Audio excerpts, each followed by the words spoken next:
তিশা এ তো থাকার মতো মেয়ে না, বিয়ের পরেও রেখে রেখে এই ক্যামেরাম্যানের সাথে চলে গেছে, শিষ্ট মালের সাথে তার সম্পর্ক ছিল। বললাম না নামটা, মন্ত্রীদের সাথে কোলে যেয়ে বসে থাকতো। ফারুকি মানে ওর চেহারার মধ্যেই একটা রগের শয়তানি, কি পরিমাণ হারামি। আমার কাছে মনে হয় ও অ্যাবস্টিনের সেকেন্ড ভার্সন। ওর গলাটা শুনেন, মেয়ে মানুষের মতো গলা, ওর গলাটা হিজড়াদের মতো, ওর চোখটা শকুনের মতো।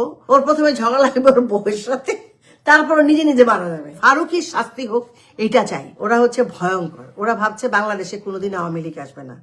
আওয়ামী লীগ তো আসবেই।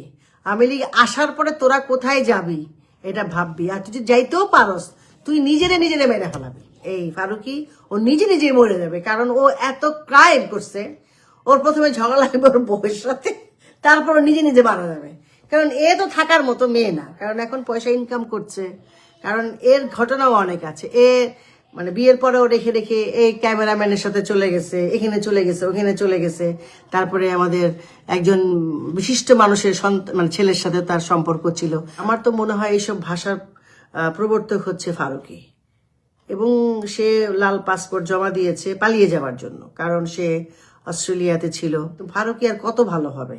এই যে তিশা, তার অনেক আওয়ামী লীগে তার আজি কি জলিল সাহেব তার মামা হয়, ওই তার মামা হয়, এগুলো বলে বলে সে প্রচুর কাজ নিয়েছে। এবং সারাদিন সে বঙ্গভবন মানে চলে যেত, বঙ্গভবনে চলে যেত, যে সমস্ত মন্ত্রীদের সাথে মানে তার মানে প্রায় কোলে যেয়ে বসে থাকতো। এরকম করে করে প্রচুর কাজ নিয়েছে ফারুকির। ও কিন্তু ভীষণ মানে ধরেন হারামি বললেও কম বলে, মানে ভীষণ রকমের ক্রুকেট টাইপের একটা লোক। ওর চেহারা দেখবেন, ওর হাঁটা চলা দেখবেন, ওর কথা বলা দেখবেন, গামছা গায়ে নিয়ে মাথায় হালকা টুপি পরে আস্তে আস্তে হাঁটবে, কথা বলবে, চোরের মতো তাকাবে।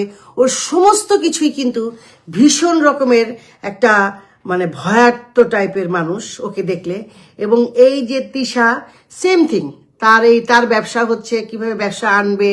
এবং চ্যানেল 1 হয়েছিল, সেখান থেকে সে ব্যবসা শুরু করলো, ভাই ব্রাদার্স গ্রুপ বানিয়েছে এবং তারা একসঙ্গে থাকে। এবং তারা কিন্তু আমি বলতে চাই বা ও কিন্তু এখন জামাত হওয়ার চেষ্টা করছে। ও আসলে জামাত না, ও আরো বড় কিছু, ভয়ঙ্কর। ও জামাতে গেলে জামাতের জন্য ভয়ঙ্কর হবে, ও বিএনপিতে যাবে বিএনপির জন্য ভয়ঙ্কর হবে। ও হলো অ্যাবস্টেইন আছে না, যে অ্যাবস্টেইন বেরিয়েছে, জেফ্রি এপস্টেইন। আমার কাছে মনে হয় ও অ্যাবস্টেইনের সেকেন্ড ভার্সন। ফারুকির এবং ফারুকিদের এমন মর্মান্তিক শাস্তি যেন হয় পৃথিবীতে, যে এই শাস্তিটা পৃথিবীর সবাই যেন মনে রাখে যে একটা দেশ ও হলো ওর মতো মানে কি বলবো, ওরে আমি মানে ওর চেহারার মধ্যেই একটা রগের শয়তানি আছে। ও যে কি পরিমাণ হারামি। ওর গলাটা শুনেন কেমন, ওর অনেক মানে কেমন জানি মেয়ে মানুষের মতো গলা। ও একটা মনে হয় মানে হিজড়াদের যে গলাটা, সরি আমি মানে কাউকে হিজড়াকে আমি অসম্মান করতে চাই না, কিন্তু ওনারা তো হিজড়া সেটা তো আমরা জানতে পারি, কিন্তু ও তো আসলে নিজেকে লুকায় রাখে সবসময়। হিজড়াদের মতো গলা, বিশ্বাস করেন ওর গলাটা হিজড়াদের মতো, ওর চোখটা শকুনের মতো। ফারুকির শাস্তি হোক এটা চাই।